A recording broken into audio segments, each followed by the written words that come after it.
This is Tom Fox. I'd like to welcome you to a special 5-part podcast series, Ulysses at 100, Lessons for the 21st Century Compliance Professional, from one of the greatest books of the 20th century.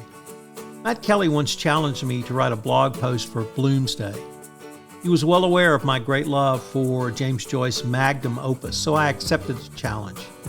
This year is the 100th anniversary of the publication of Ulysses. To celebrate this event, Joyce and compliance, I've decided to do a 5-part podcast series on Ulysses. Over this podcast series, I will highlight some of the book and commentary that tie Joyce, Dublin, Leopold Bloom, and his wife Molly together with Stephen Daedalus and what they can teach the modern compliance professional.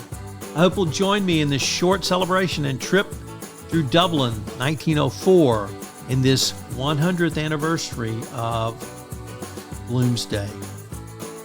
Today we take up Stephen Daedalus and ethics in compliance. For my selection regarding Stephen Daedalus, we will look to chapter 20, Emmaus. And this chapter takes its name from the old swineherd in Homer's epic who receives Ulysses after he reaches Ithaca. Even though the swineherd takes him for a stranger because he pretends to be one, Emmaus treats him hospitably and sincerely. And he does express a desire for Ulysses' return. In this chapter, Ulysses and Telemachus are reunited in a joyful manner. Emmaus appears to be the keeper of the cabman's shelter where Bloom and Stephen, the subject of today's podcast, go to talk and refresh himself after Bloom gets Stephen out of the red light district of Dublin. In what has been called a style of exhaustion, language clotted with newspaper cliches, the chapter explores the theme of return. A sailor named Murphy, a would-be modern-day Ulysses, says he's heading home to his wife, and Bloom muses on the fantasy that a long-dead Stuart Parnell might make a miraculous return. Stephen and Bloom achieve a fleeting moment of real communication, but unfortunately continue to stumble into misunderstandings. So as the chapter begins, a half-conscious Stephen is picked up by Bloom and gets him out of the red light district, and they go to a cabman's shelter where they sit down and talk. Because they're exhausted, the chapter is written in a style of exhaustion that recycles, as I said, cliches. The familiar language is really the grooves of newspaper style from that time. By showing that newspapers are often unreliable and woefully incomplete, this chapter helps us anew see why Stephen feels completely compelled, to reject journalism in favor of literature. That's one of the themes of Ulysses. Of course, Stephen Daedalus first appeared in Portrait of a Young Artist, and what he really wants to be is a novelist, not a journalist as Bloom wants him to be. Bloom sees journalism as something with more steady income. So that is one of the key themes throughout the book, and most particularly in this chapter. Bloom advises Stephen to write for newspapers, and Miles Crawford, the newspaper editor, is eager to give Stephen a job, but it's not what Stephen wants to do. So as Bloom and Stephen talk, the cabman serves them coffee and some food to help sober them up. Bloom observes that Stephen has been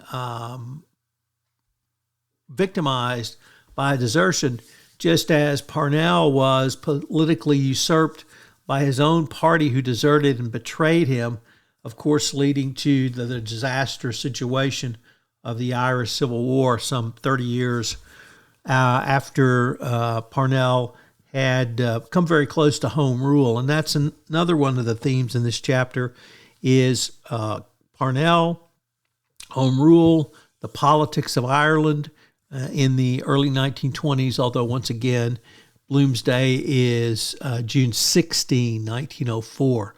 So I found that really interesting, that the spirit of Parnell was still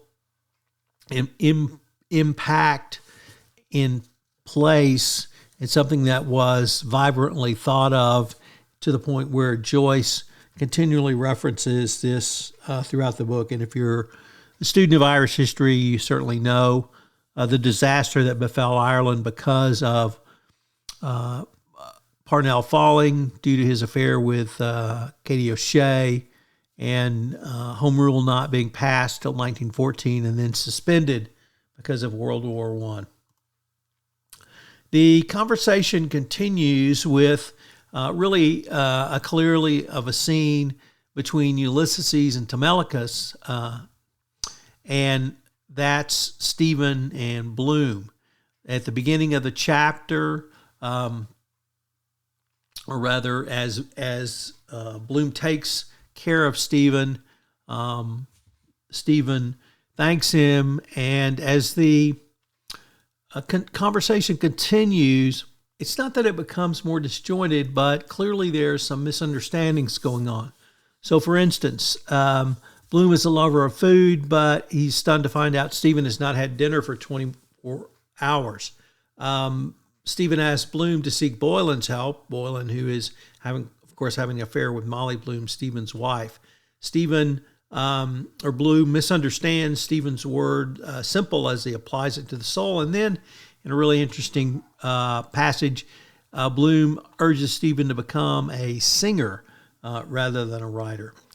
Nevertheless, it's clear by the end of the chapter, the two really are a father and son stand-in, and in a way that I think points to Stephen following his passion to be a writer.